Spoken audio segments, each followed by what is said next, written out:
안녕하십니까. 2025년 3월 10일 최병무의 팩트 시작하겠습니다. 윤석열 대통령이 구속 상태에서 52일 만에 석방이 돼서 현재 한남동 관저에 있습니다. 자, 여기에서 움직일 수 없는 팩트가 있죠. 그냥 정치적으로 또는 정파적으로 뭐 국민의힘이 또는 민주당이 뭐라고 주장하는 거 그거 말고 움직일 수 없는, 그러니까 어느 정파든 이 부분에 관해서는 이의를 제기할 수 없는 팩트가 있습니다. 뭐냐면 구속된 상태에서 이 구속을 취소한 사람이 누구죠? 서울중앙지법 형사합의 25부 재판장인 지기현 부장판사입니다. 등 합의부죠, 그게. 그러니까 구속을 취소한 사람은 지기현 부장판사입니다. 그리고 나서 물론 이 구속 취소에 사유가 있습니다. 뭐 사유는 좀 다른 사람들이 달리 생각할 수도 있습니다. 구속기간 계산을 잘못했다. 또 구속기간 계산을 잘못하지 않았더라도 공수처의 수사권을 명확히 하지 않고 구속을 계속 유지하는 것은 나중에 상급심에 가서 파기되거나 아니면 재심 사유가 될 수 있다. 이렇기 때문에 구속을 취소해야 된다. 논리야, 이제 취소 사유인 논리는 뭐 이의가 제기될 수 있지만 중요한 거는 구속 취소를 한 거는 법원이다.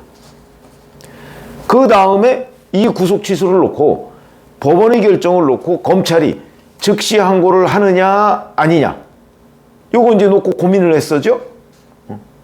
근데 여기서 또 분명한 팩트는 구속 집행 정지에 대한 즉시 항고는 우현이라는 헌법재판소의 결정이 있었다. 이것도 분명합니다. 2012년 6월 27일. 이거는 움직일 수 없는 팩트다. 법원이 구속 취소, 검찰이 즉시 항고 포기. 다만 포기 중에서 그 우현 결정이 2012년에 있었다. 이거 움직일 수 없는 증거죠. 자, 오늘 심우정 검찰총장이 본인이 왜 즉시 항고를 포기했느냐에 대해서 설명을 했습니다. 뭐 제가 그동안에 해설을 했던 거와 비슷한 내용입니다.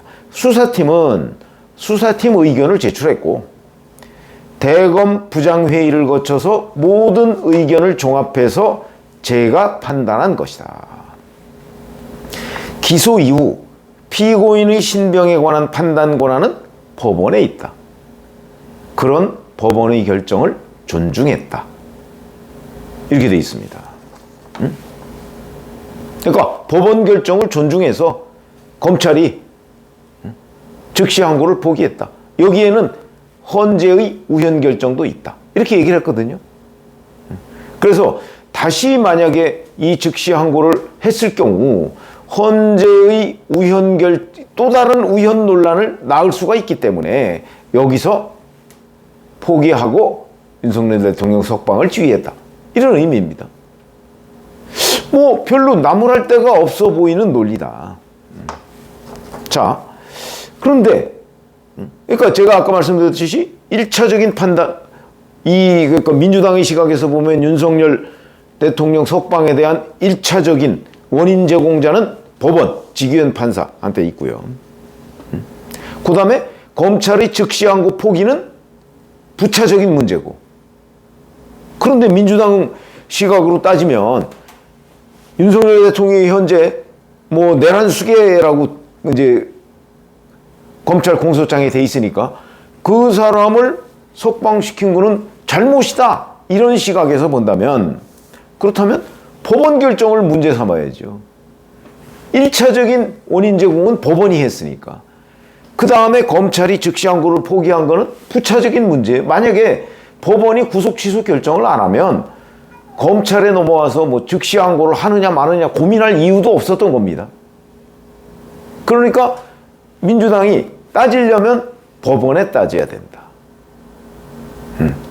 다만 이럴 수는 있죠. 1차적인 문제를 법원에 제기하고 검찰도 문제다 이렇게 얘기를 할 수 있죠. 왜냐하면 1차적인 원인 제공자가 법원이고 그에 따라서 충실하게 법원의 결정을 집행한 검찰도 문제다 이렇게 얘기를 할 수 있지만 법원은 쏙 빼고 검찰만 문제다 이렇게 얘기할 수는 없는 거죠. 이거는 본말 전도 아닙니까? 응? 그러니까 따지려면 법원 걸 따져야 된다. 그 실제 보니까 부산의 어느 한 부장판사가 이 지기현 판사의 결정이 잘못됐다 이렇게 지적을 했더군요. 좀 뭐 그거는 있을 수 있다고 봅니다. 지적을 하려면 그렇게 지적을 해야 되는 거죠. 그런데 이재명 대표는 오늘 최고위원회의에서 이렇게 얘기합니다. 질서 유지의 최후 보루여야 할 검찰이 해괴한 잔꾀로 내란 수개를 석방했다. 당연히 상급심의 판결을 받아봐야 되는데 무죄가 판결되더라도 악착같이 항소, 상고해가면서 괴롭히는 검찰이 윤석열 대통령에 대해서만 왜 이리 관대한지 잘 모르겠다. 아마 한패라서 그런 것이겠다. 이렇게 주장을 했습니다.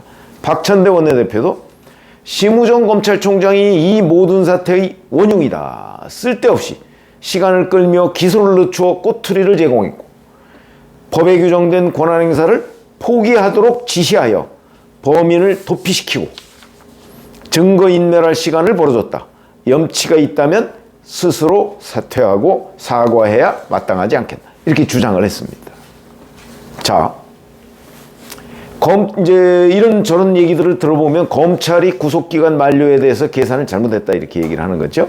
이 부분은 법원에서는 지금까지 아마 제 방송을 열심히 들으신 분들은 법원에 판사를 했던 친구 중에 이거 구속기간은 윤석열 대통령이 변호인단이 주장하는 게 맞을 수도 있다. 왜냐하면 자기도 판사인 시절에 그런 식으로 계산을 했는데 법원에 그렇게 피고인의 이익에 맞게 계산하는 판사들이 꽤 많이 있다. 왜냐하면 이게 명문 규정이 없기 때문에. 그래서 제가 그 얘기를 듣고 그러면 구속 취소가 될 수도 있겠다. 지기현 판사가 어떤 판단을 하느냐에 따라서. 그래서 제가 50대 50 얘기를 했었거든요. 왜냐하면 또 그렇지 않은 판사들이 있다고 하니까. 아마 지기현 판사는 피고인의 이익에 맞게 시간으로 계산하고 뭐 이렇게 하는 판사고, 오늘 지기현 판사의 그 구속 취소 결정에 이의를 제기한 사람은 아니다. 그냥 형사소송법 과거 관행대로 날로 계산해야 된다. 이런 생각을 가지고 있는 것으로 보입니다. 법원도 판사에 따라서 조금씩 다르다는 거죠. 자, 그런데 어쨌든 그래서 검찰은 그동안의 관행에 따라서 26일 오후 7시 반이 구속기간 만료다라고 판단을 해서 26일 오후 6시 52분에 구속 기소를 한 거고요. 근데 그게 지금 잘못됐다는 거고, 법원 판단에 따르면. 그런데 그런 식으로 따지면 공수처는 이 계산을 더 잘못했습니다. 공수처는요, 그 당시에 구속기간 만료가 1월 28일이라고 계산을 했습니다. 그러니까 검찰에 넘겨줘가만 해서 아직 시간 많아요. 검찰이 빨리 넘겨라 라고 했더니 공수처가 시간 많아요 이렇게 얘기했습니다. 왜? 1차 구속기간이 28일까지니까 시간 많습니다 이렇게 얘기를 하면서 늑장으로 검찰에 넘긴 거죠. 자, 그래서 논점이 이겁니다. 민주당 이재명 대표나 박찬대 원내대표나 왜 풀어졌냐고 따지려면 1차적으로 법원에 따져야 되는 것이고, 그 다음에 박찬대 원내대표 말대로 쓸데없이 검찰이 시간 끌었다라고 얘기하려면 1차로 공수처에다 문제제기를 해야 됩니다. 공수처가 구속기간 만료를 28일로 잡아놓고 시간을 끌고 서울구치소에 가서 윤석열 대통령을 대면 조사하느니 마느니 가지고서 쇼하고 이러지 않았습니까? 만약에 구속기간이 촉박하다고 공수처가 계산을 했다면, 제대로 계산했다면, 그리고 여러 가지의 우려에 대해서까지 만약에 공수처가 계산을 했다면 자기들이 안 된다 싶으면 바로 검찰로 넘겼어야 되는 거죠. 그렇게 하지 않았습니다. 결국 박찬대 원내대표가 얘기했듯이 쓸데없이 시간을 끈 거는 검찰보다는 공수처의 1차 책임이 있다. 그러면 이걸 나무르려면 공수처를 나무라고 검찰은 부차적으로 나무래야 된다. 그 얘기가 맞는 거 아닌가요?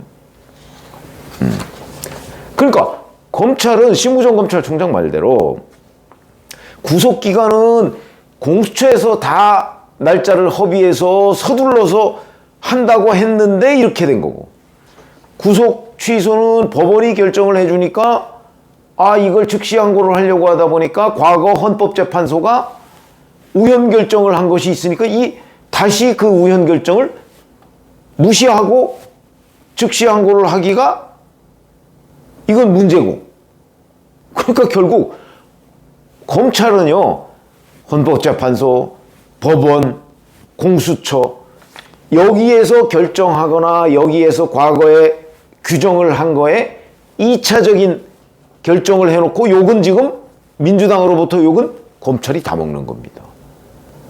얼마나 억울할까요? 왜 우리한테 그래? 이거 아닙니까? 법원이 결정해놓고 헌재가 우연 결정해놓고 공수처가 시간 다 끌어놓고, 그러면 이제 궁금한 거, 이재명 대표와 박찬대 원내대표는 왜 이렇게 검찰만 물고 늘어질까? 왜 법원과 공수처는 물고 늘어지지 않을까? 뭐 그건 어찌 보면 뻔하죠. 당장 오늘이 10일입니다. 보름쯤 뒤에 26일에 이재명 대표의 그 선거법 재판 허위사실 유포에 대한 2심 선고가 서울고법에서 있습니다. 그거 앞두고 법원을 자극하지 않겠다 이거죠. 그러니까 자기 이익을 챙기겠다. 그러기 위해서 검찰을 집중적으로 비난해서 검찰을 희생양으로 삼겠다, 이런 얘기가 되는 거죠. 비겁한 행동이죠. 종로에서 뺨 맞고 한강에 가서 화풀이 하는 거죠. 뺨을 막상 이재명 대표 입장에서 뺨을 때린 사람은 법원인데, 헌재인데, 공수처인데, 지금 화풀이 하는 대상은 검찰이다. 검찰이 그걸 승복할 수가 있겠습니까? 심우정 검찰총장이 민주당의 요구대로 사퇴할 수가 있겠습니까? 왜 우리를 가지고 그래? 이런 얘기가 나오지 않을까요?